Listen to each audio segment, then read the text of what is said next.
Hello everyone, welcome to my channel. Keep it simple but significant. I am your host Sasi. Let's start today's discussion.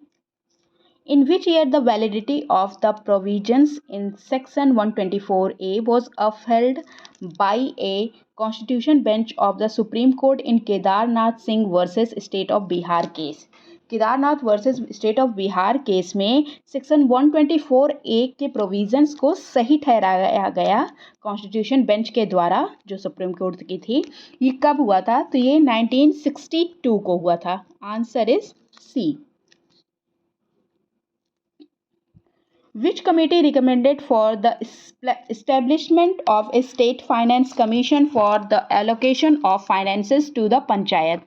कौन सी committee थी जिसने recommend किया था establishment of state finance commission allocation करने के लिए finances to the panchayat?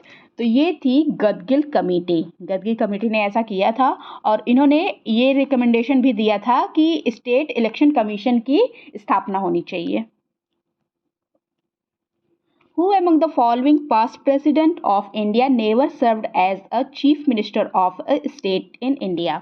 कौन से हैं इनमें से जो कभी भी किसी स्टेट के सीएम नहीं रहे हैं? तो देखिए, ज्ञानी जैल सिंह सीएम रह चुके थे पंजाब के सीएम ये रह चुके थे। नीलम संजीव रेड्डी ये चीफ मिनिस्टर रह चुके थे आंध्र प्रदेश के। और डॉक्टर शंकर दयाल शर्मा ये चीफ मिनिस्टर रह चुके थे एमपी के, भोपाल स्टेट के चीफ मिनिस्टर रह चुके थे। डॉक्टर जाकिर हुसैन ये किसी भी स्टेट के सीएम नहीं थे। सो the answer is D. In which of the following circumstances the speaker and deputy speaker of the Lok Sabha have to vacate their offices?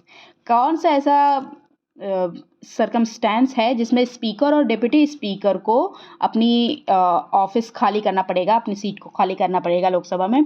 तो ये है when they are no longer members of parliament. जब वो parliament के member नहीं रहेंगे तो उनको अपनी सीट खाली करनी पड़ेगी, ऑफिस।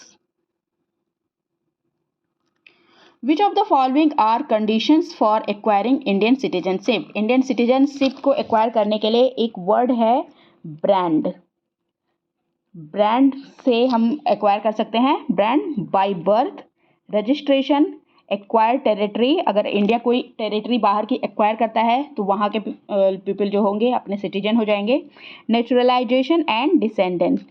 ओके, इससे हम इंडियन सिटीजनशिप एक्वायर कर सकते हैं। So the answer is B, domicile, descendent and registration. Okay,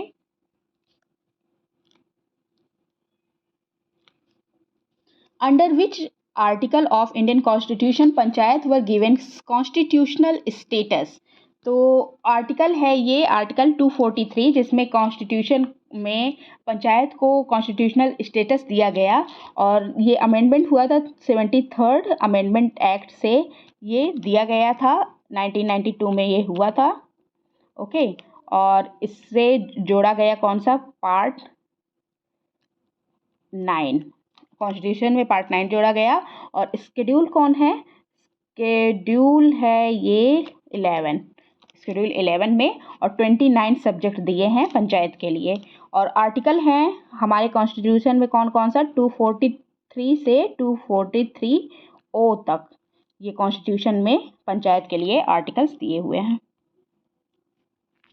The Parliament can create new all India services under which article of Constitution of India?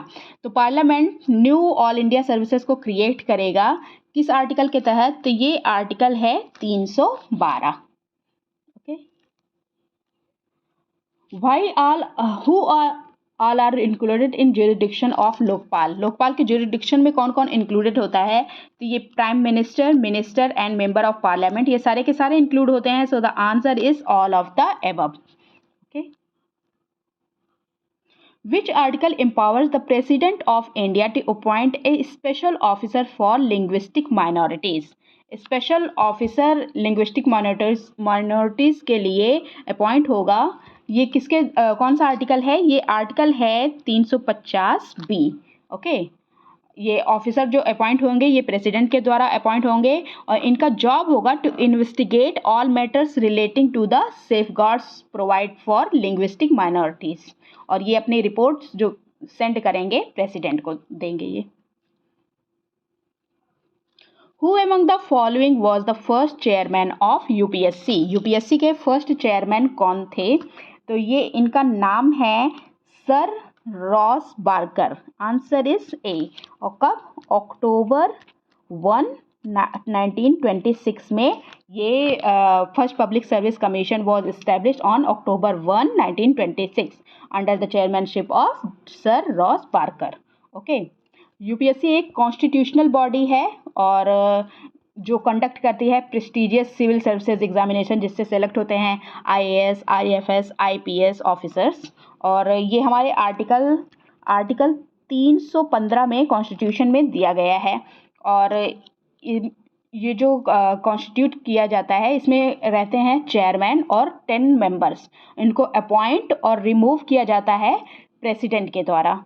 और इनका जो कार्यकाल होता है ये 6 इयर्स का टर्म होता है या 65 इयर्स ओल्ड एज, 6 ईयर या 65 इयर्स एज, जो भी पहले आ जाए तब इनको हटा दिया जाता है। That's all for today. If you like my video, please do like, comment, share and subscribe. Thank you.